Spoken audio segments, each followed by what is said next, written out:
استيئسوا منه خلصوا نجيا. قال كبيرهم ألم تعلموا أن أباكم قد أخذ عليكم موثقا من الله ومن قبل ما فرطتم في يوسف فلن أبرح الأرض حتى يأذن لي أبي أو يحكم الله لي وهو خير الحاكمين.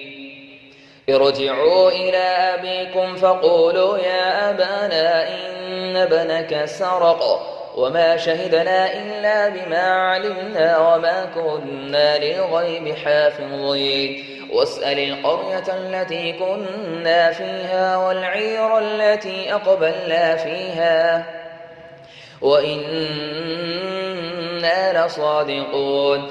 قال بل سولت لكم أنفسكم أمرا فصبر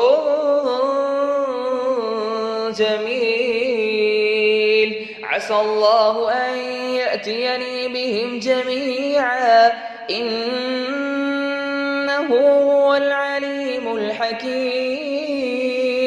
وتولى عنهم وقال يا أسفا على يوسف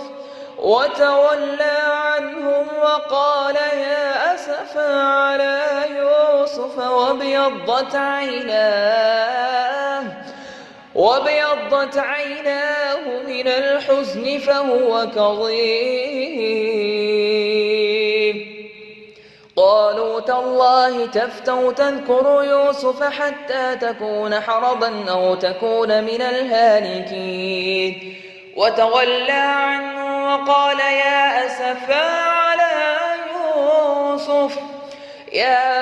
على يوسف وابيضت عيناه من الحزن فهو كظيم. قالوا تالله تفتأ تذكر يوسف حتى تكون حرضا أو تكون من الهالكين. قال إنما أشكو بثي وحزني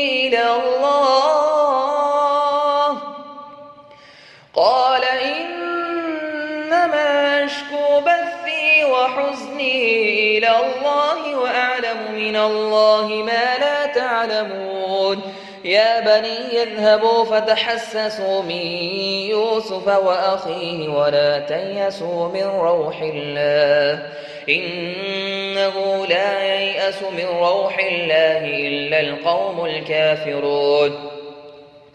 فلما دخلوا عليه قالوا يا أيها العزيز مسنا وأهلنا الضر وجئنا ببضاعة مزجاة فأوف لنا الكيل وتصدق علينا إن الله يجزي المتصدقين. قال هل علمتم ما فعلتم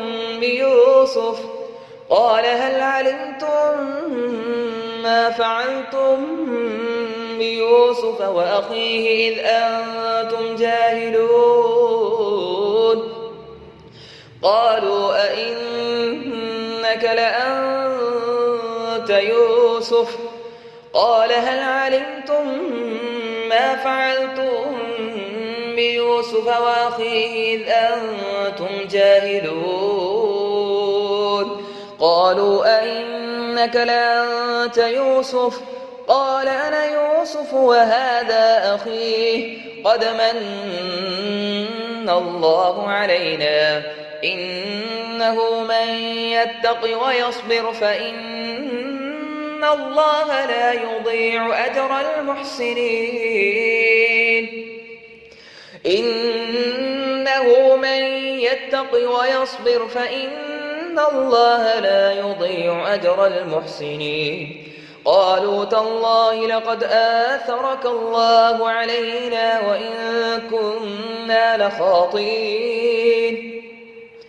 قال لا تثريب عليكم اليوم يغفر الله لكم وهو أرحم الراحمين. اذهبوا بقميصي هذا فألقوه على وجه أبي يأت بصيرا وأتوني بأهلكم أجمعين. ولما ولما فصلت العير قال أبوهم إني لأجد ريح يوسف ولما فصلت العير قال أبوهم إني لأجد ريح يوسف لولا أن تفندون قالوا تالله إنك لفي ضلالك القديم فلما أن جاء البشير ألقاه على وجهه فارتد بصيرا قال ألم أقل لكم إني أعلم من الله ما لا تعلمون قالوا يا أبانا استغفر لنا ذنوبنا إنا كنا خاطئين قال سوف أستغفر لكم ربي إنه هو الغفور الرحيم فلما دخلوا على يوسف آوى إليه أبويه وقال ادخلوا مصر إن شاء الله آمنين ورفع أبويه على العرش وخروا له سجدا وقال يا أبت هذا تأويل رؤياي من قبل قد جعلها ربي حقا وقد أحسن بي إذ أخرجني من السجن وجاء بكم من البدو من بعد أن نزغ الشيطان بيني وبين إخوتي إن ربي لطيف لما يشاء إنه هو العليم الحكيم رب قد آتيتني من الملك وعلمتني من تأويل الأحاديث فاطر السماوات والأرض أنت ولي في الدنيا والآخرة أنت ولي في الدنيا والآخرة توفني مسلما وألحقني بالصالحين أنت ولي في الدنيا والآخرة توفني مسلما وألحقني بالصالحين